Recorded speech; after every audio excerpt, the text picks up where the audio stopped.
MotherCare, support a mother, care for the world, with Kate White.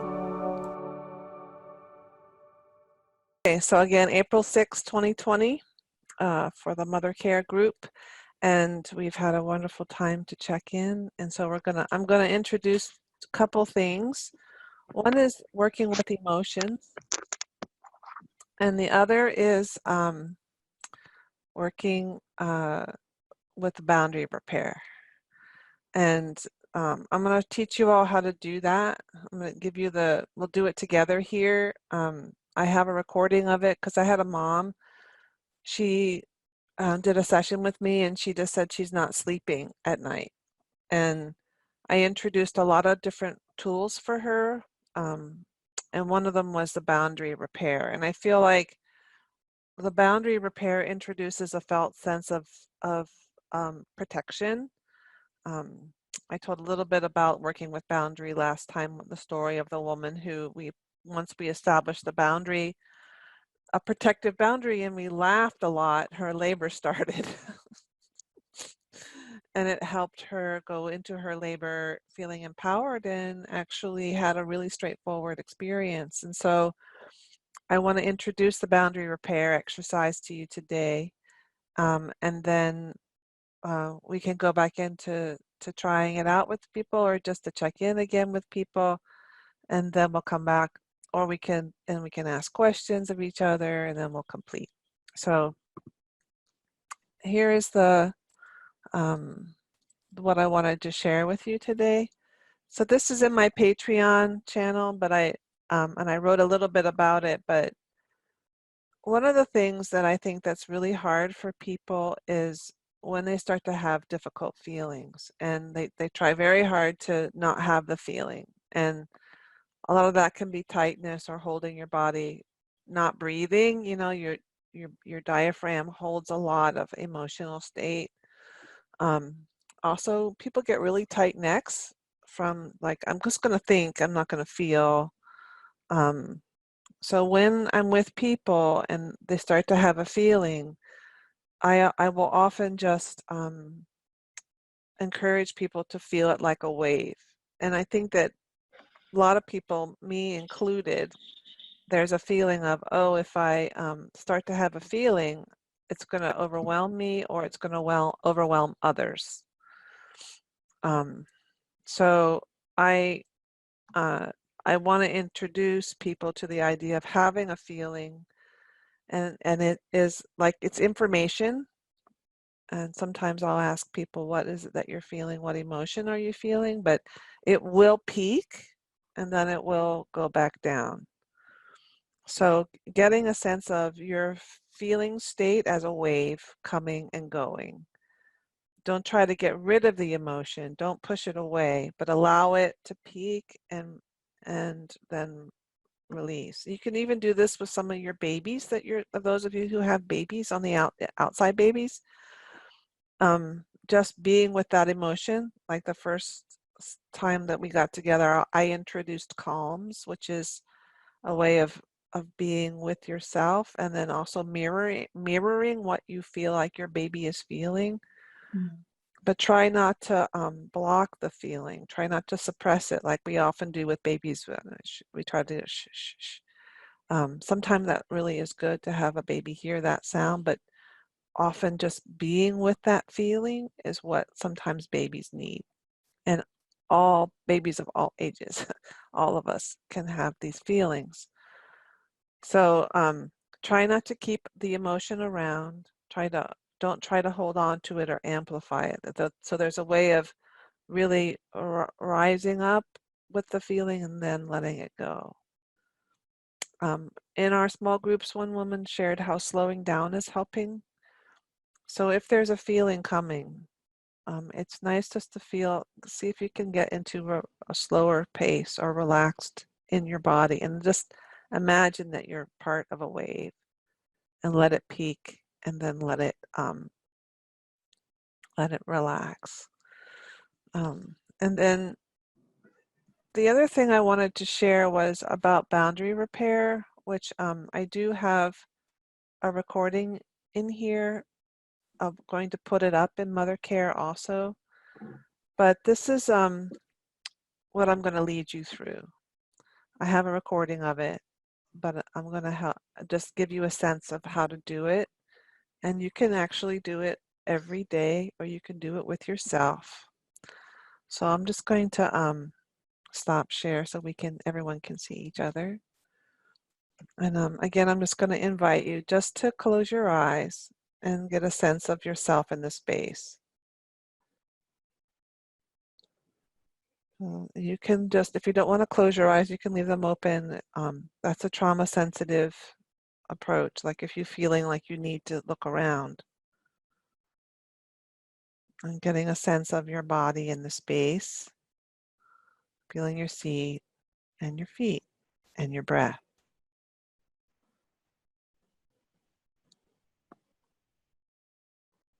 And the first step is just to know that you have a space around you that's all yours. That's just your space. It's kind of an oval shape. Depends on just who you are right now, but get a sense of how much space around you is yours.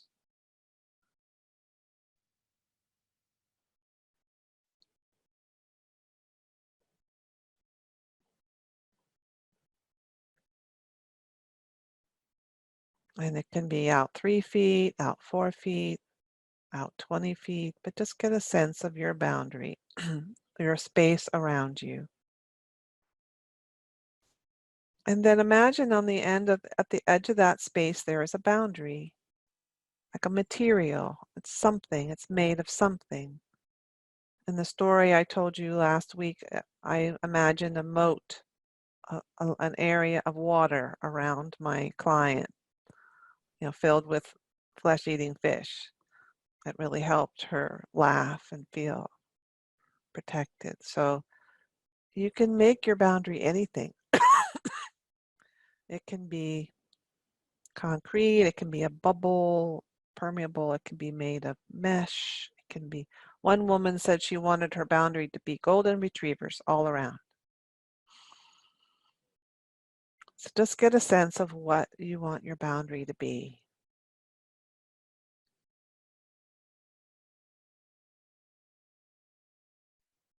And if it's having a hard time visualizing, you can just have a color, it can be anything.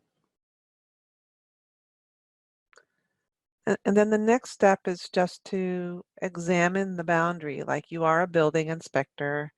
Imagine that you have a clipboard and just go around and inspect your boundary, making sure there are no holes in it or tears or maybe areas that are worn thin. You're just inspecting it like you are inspecting a building for its integrity. And there's the front of you, up and down. There's back of you. There's the left and the right, above and below.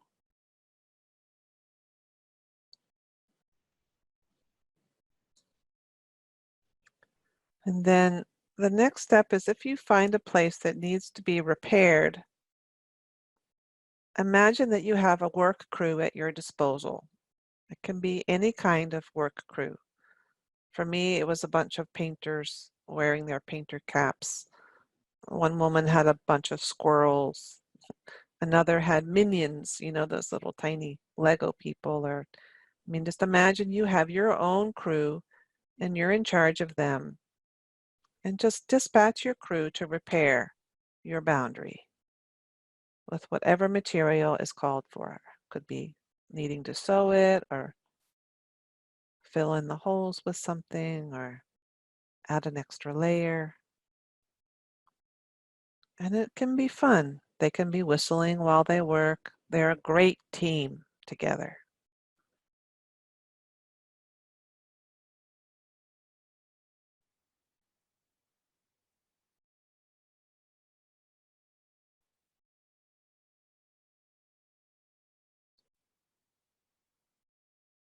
Have them go around, give you a little report back. And then notice what happens in your body.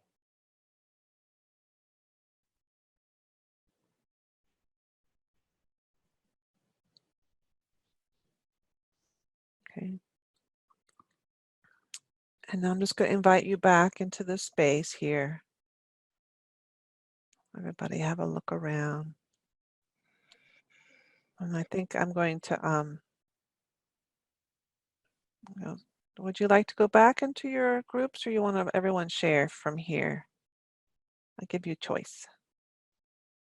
You want to stay here, and so how was that for you? Let me just pause the recording and then zoom the recording so that people can hear this later.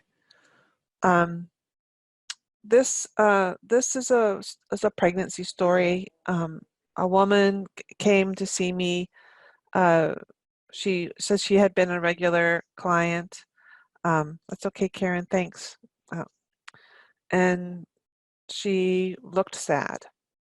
And I'm like, well, she was right at the end of her pregnancy, and she just looked stressed. And I said, what's going on? And she said, well, my doctor says my baby is transverse and to get ready for a long labor and possibly a C-section. And I mean, that's a big message to give to a pregnant mom. Right? So I said, well, why don't we just talk to the baby?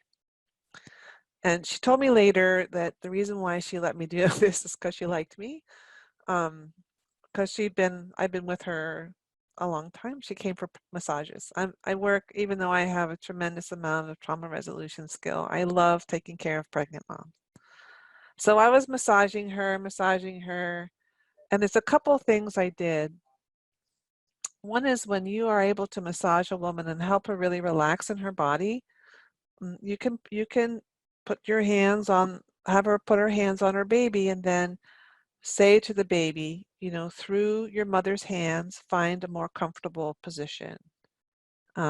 Sometimes I'll put my hands on top of the mother's hands. But so in this case, what I did was I massaged her for an hour, and then I put her in a relaxed state. And then, so she was leaning back, and I had her put her hands on her baby, and I put my hands on her hands, and I began to talk to the baby in utero. And I explained, you're about to be born, and you know how to be born, and you want to be born, through, down, and out. You don't want to have someone come in and do a cesarean section. So I explained in very simple terms what that was. I explained that it was someone will do a little cut and then come in and lift you out. It'll be fast, but it would be much better if you could be born the regular way, which is you and your mom working together to have a really good experience, because you know how to be born and moms know how to birth.